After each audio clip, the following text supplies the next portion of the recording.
Hello everyone, I am नवीन कुमार और ये company जिसका नाम है IND solar, Indo solar. And इसी का नाम जो नया नाम निकल के आने वाला है या फिर नए नाम से ये कंपनी जो है स्टॉक मार्केट में लिस्ट होने वाली है, जिसका नाम होने वाला है Waaree Indo, as per this new latest information from the NSE। And Waaree Indo के नाम से लिस्ट होने वाली है और वही कंपनी और NCLT का अभी नया कोई रेजोल्यूशन है, ये नाम देख लो इसका। एंड NCLT की तरफ से एक रेजोल्यूशन पास हुआ बिकॉज इस कंपनी का जो केस है वो NCLT के अंदर में चल रहा था और इसकी जो बिडिंग है वो वारी एनर्जीज वाले जीत गए हैं, जिसके बाद में इसका जो नया नाम है वारी की कंपनी हो गई। सीधी सी बात है, दूसरी कंपनी इसका मालिक होगी। तो अब सीधी सी बात है, ये वारी एनर्जीज उसी सेगमेंट में, वो भी सोलर एनर्जी में काम करती है, ये कंपनी भी सोलर एनर्जी के जो प्रोडक्ट्स हैं वो बनाने में काम करती थी। अब वारी एनर्जीज का जो आज के दिन पी रेशियो चल रहा है वो 40 का चल रहा है, 40 के आसपास का, और जो इसी सेगमेंट में जो इस सेगमेंट में जो कंपनियां चल रही हैं उनका भी 40 या 40 से ऊपर ही पी रेशियो चल रहा है।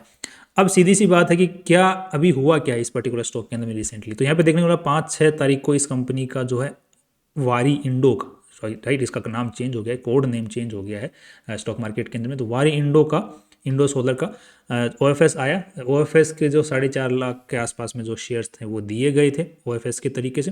एंड यहाँ पर देखने को मिला, ये देखो 4,76,000 टोटल शेयर्स अभी जो है OFS के थ्रू दिए गए थे, जिसमें काफ़ी भयंकर भागदौड़ मची थी क्योंकि 10 रुपये के आसपास में शेयर्स दे रही थी because as per court rule और रेजोल्यूशन प्लान कंपनी को देने पड़ रहे थे, वरना कंपनी सोच के देखो, इतनी बड़ी कंपनी और इतने अच्छे वैल्यूएशन के ऊपर 10 रुपये के ऊपर में शेयर्स जारी करेगी, पब्लिक को नहीं करेगी, but as per court ruling and resolution plan they had to do this.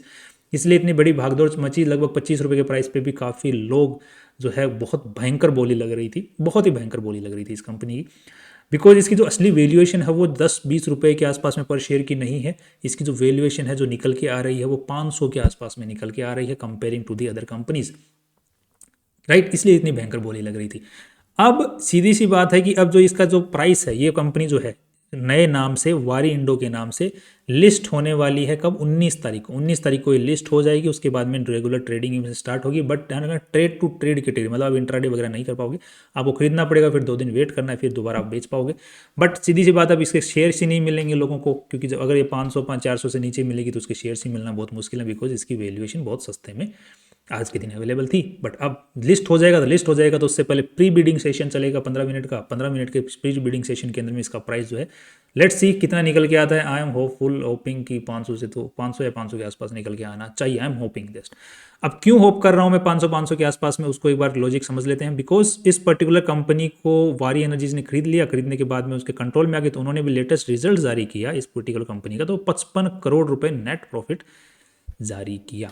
55 crore का नेट प्रॉफिट ईयरली अगर देखते हैं तो भी कंपनी का भी रेजोल्यूशन काफ़ी ठीक ठाक चला है, और अभी सिर्फ 3-4 क्वार्टर का ही इन्होंने 3 क्वार्टर का ही जारी किया है, तो 55 करोड़ तो 3 क्वार्टर का ही नेट प्रॉफिट है, राइट। तो एक्चुअली 4 क्वार्टर का भी देखे जाए तो लगभग इसका 70 करोड़ के आसपास का नेट प्रॉफिट निकल के आना चाहिए था, जिसके हिसाब से अगर हम 55 करोड़ के हिसाब से भी चलो पी रेशियो निकाल लेते हैं, तो इस कंपनी का जो वैल्यूएशन है वो कितना होना चाहिए, लगभग 2200-2300 करोड़ की पूरी कंपनी होनी चाहिए, कंपेयरिंग टू दी वारी एनर्जी, जिसको इसका भी 40 का चल रहा है, तो इसका भी हम 40 का मान के चल लेते हैं कि 40 का पी रेशियो तो निकल के आएगा, राइट। तो 2200 करोड़ की वैल्यूएशन, अब 2200 करोड़ की वैल्यूएशन कैसे निकली, तो पर शेयर प्राइस कितनी निकल के आएगी, तो टोटल इसके टोटल नंबर ऑफ शेयर्स हैं 4,16,00,000, तो उसको डिवाइड कर दो 2200 करोड़ को, तो आप करोगे तो 2200 करोड़ को डिवाइड करोगे उससे, तो total number of shares, I think share price जो निकलेगा वो 500-520 इसके आसपास कहीं पर निकल के आएगा।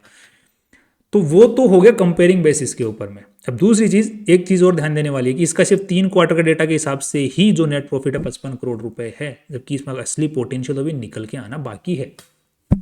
तो असली पोटेंशियल पहले की मैं बात कर रहा हूँ, वो 500 रुपए के आसपास का है, वो आगे जो है ऊपर जा सकता है। सो आई एम होपफुल कि 500 से नीचे तो नहीं ही रहना चाहिए, अगर रहता है तो मुझे लगता है कि भयंकर पुश देखने को मिल सकता है based on this available data. So let's see कि जिन भाइयों को भी इस OFS जो 5-6 तारीख को हुआ था उसके अंदर में भाइयों को अच्छा खासा शेयर्स मिले होंगे, जिनको मिले उनकी चांदी हो गई है, एंड जिनको नहीं मिले हैं वो कोशिश करेंगे खरीदने की। बट आई थिंक अब जो भागदौड़ मचने वाली है, तो यूजुअली इस टाइप की कंपनी में जब भागदौड़ मचती है तो महंगी वैल्यूएशंस के ऊपर में पब्लिक शेयर्स खरीद लेती है, उसके बाद में फिर धोखा भी होता है उनको। बट महंगी वैल्यूएशन पे ना लें, 400, 500, 600 तक अगर शेयर्स मिल जाते हैं इस कंपनी के तो वर्थ है, उससे ज़्यादा का अगर खरीदते हैं तो फिर आप वो जो दौड़ है, राइट, वो प्रॉफिट वाली जो दौड़ है उससे ऑलरेडी बाहर हो चुके हैं, फिर किस्मत पे गेम चल रहा है आपका, राइट।